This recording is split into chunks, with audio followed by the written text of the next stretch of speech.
the cloud. Hi. Window system. More currently on a menu item. To click this. Okay. So welcome in for those of you listening on the Divinely You podcast and for those of you watching on YouTube. I am so thankful for everyone that's tuning in on whatever channel or platform you are tuning in on. As I've said before, lots of live videos, lots of YouTube videos, lots of podcasts to choose from. And so thank you for spending or investing some of your time to listen to me talk. So Sundays, I normally talk about break up with your victimhood, and I kind of want to shift it a little bit because to speak the language of victimhood is disempowering, and I really want my content to be empowering and loving and all of the things, and bring you guys some stuff. So what I want to share is well-being over everything, and also in the way of break up with your victimhood about taking care of yourself, right? Like, so there's 2 journal prompts in the description, show notes, comments, whatever you're watching on. There's 2 journal prompts, and so what I would really like for you, I want to invite you to spend some time thinking about is what is in the way of you putting your well-being as a priority for yourself. You know, over the years, I always said like, oh, I'll do fine when I'm not in pain, or when I'm not depressed, or when I have a reason. In other words, when I had a husband and kids, and, you know, then I'd have a reason to get healthy or feel better or whatever, and all those things. And the truth is that I didn't need any of those things in order to get healthy, you know, be good to myself, feel good, you know, all of the things. I had to choose to want it. And so the first prompt is what obstacle is in the way of you not making your well-being like, or I didn't word it like this, but I'm going to word it like this now. What's the biggest thing in the way of you putting your well-being before everything else, right? I know you can't pour from an empty cup. We've probably heard that said before. And so for me, it became, if I don't put me first, I'm a grouchy human being. All right. If you've known me at all or been around me at all, I get hangry. If I am hungry, it is not pretty.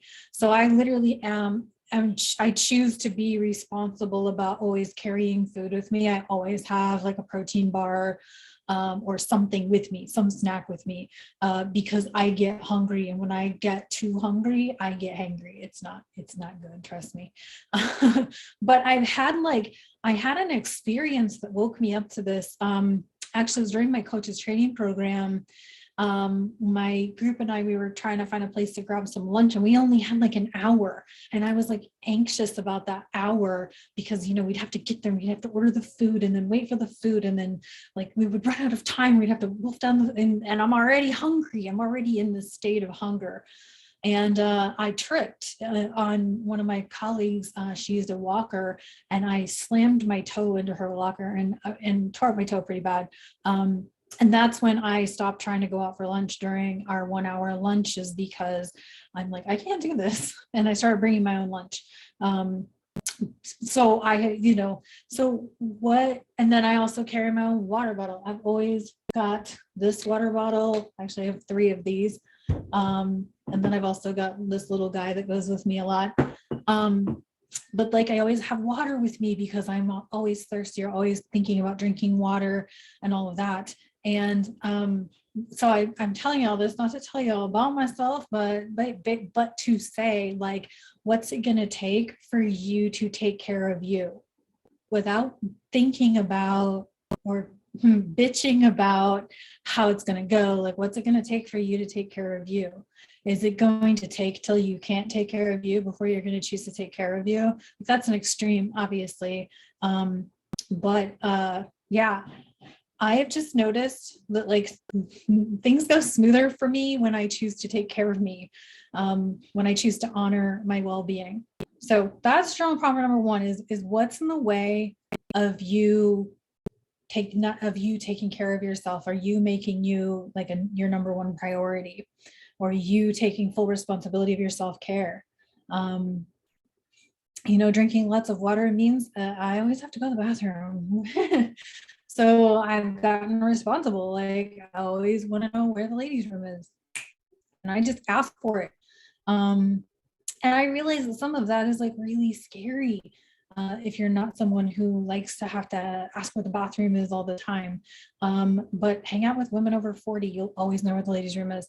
But I've been able to train my guy pals over the years to even like tell me where the ladies' room is. So they're not all bad. Anyway, okay. And then the second journal prompt is, what's in the way of you getting daily exercise or physical body movement? What is in the way of that? And if it's time, what can you do to create the time to get the movement, right? What can you do to create the time for the movement? Even if that means you're doing your movement while you watch whatever show you're watching this week, you're binging this week. Maybe you're going to listen to a podcast while you do the movement. All of that. Maybe it's going to be your opportunity to have some quiet time.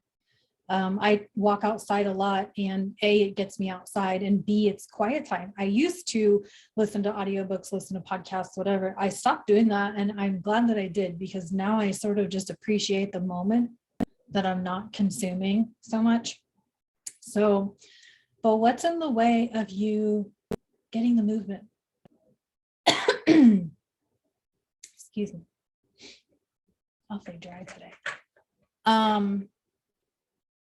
So I ask all of this and like really invite you to look at this, because when we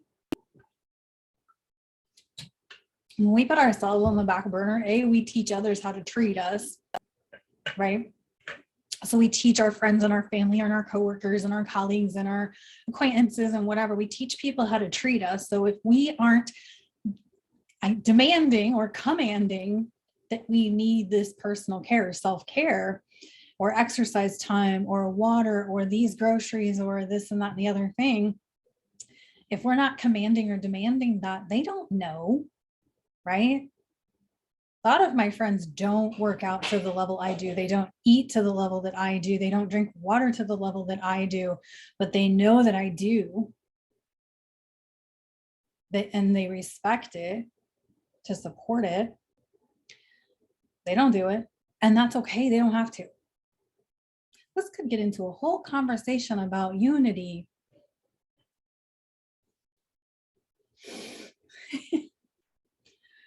My friends don't do it, and they support me anyway. I'll avoid going down the rabbit hole of where I could go with that conversation. My point is that we teach people how to treat us. We teach people what we need to have honored about ourselves, right? And so it's a thing, right? I remember when I was coming out to Arizona, and it was initially supposed to be a long-term visit. And it's almost been 2 years. But one of the things that I was worried about was having a gym to go to. And my friend who I stay with was like, oh, I have a guest pass on my gym membership and we can use that. And I'm like, sweet. Like, she already knew that I would want a gym to go to. So, yeah. So you teach your people how to treat you. You teach them what you're up to. And some of them are going to honor it, respect it, support you, and all of the things. They may laugh at you or like judge you or criticize you behind closed doors. I guarantee you I've got those people too that are like, why does she do all this shit? What the fuck? What's wrong with her? I guarantee you I have those people. I don't care. That's not my problem. That's not my business. My business is taking care of me and making sure that I take care of my body and myself and my mental well-being, my physical well-being, and all of that. So when you're thinking about being a victim or being like giving your power away to other people, like, are you compromising yourself because your friends don't want to do it with you? Are you not enjoying something or participating in something because you're afraid of what other people are going to think or say about you? I guarantee you I was put here on this planet to disrupt the way people think, the way I myself even thinks. And it's something that I've just really learned to embrace about me, that I just think differently. So the journal prompts will be in the description below, show notes below, comments below, whatever thingy you're on. Also the link to my YouTube channel. Obviously the podcast is on any of the major platforms, Apple, Spotify, yep, even Spotify, and Google Play. So you can subscribe on any one of those platforms. I will be not doing the Facebook Lives as of tomorrow. Will be the last one. January 31 will be the last Facebook Live, mostly because I need a digital detox. But secondly, I really want to focus on creating more stuff to put in with these videos, you know, like to promote what I do and show you a little more about what I do as a coach, as a Reiki practitioner, as a a spiritual healer, and in tech and all of the things that I offer. I really want to just create some more worksheets and e-courses and things. I don't know, I've just been flooded with ideas ever since Venus went direct. Holy crap.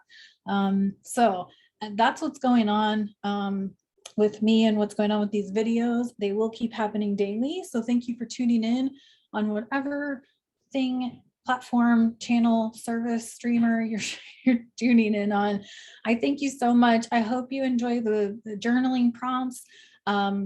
If you need to ask for them from me personally, sewcoaching@gmail.com, if that serves you better to get them in an email. Always remember, if you are in need of accessibility in whatever capacity, just email me and I will support you in the way that is easiest for both of us. So don't hesitate to ask me that. All right. On that, thank you for tuning in on the podcast and on YouTube, and I'll talk to you guys tomorrow. Bye. And I'm sending you a ton of love, by the way. Stop recording now and stop.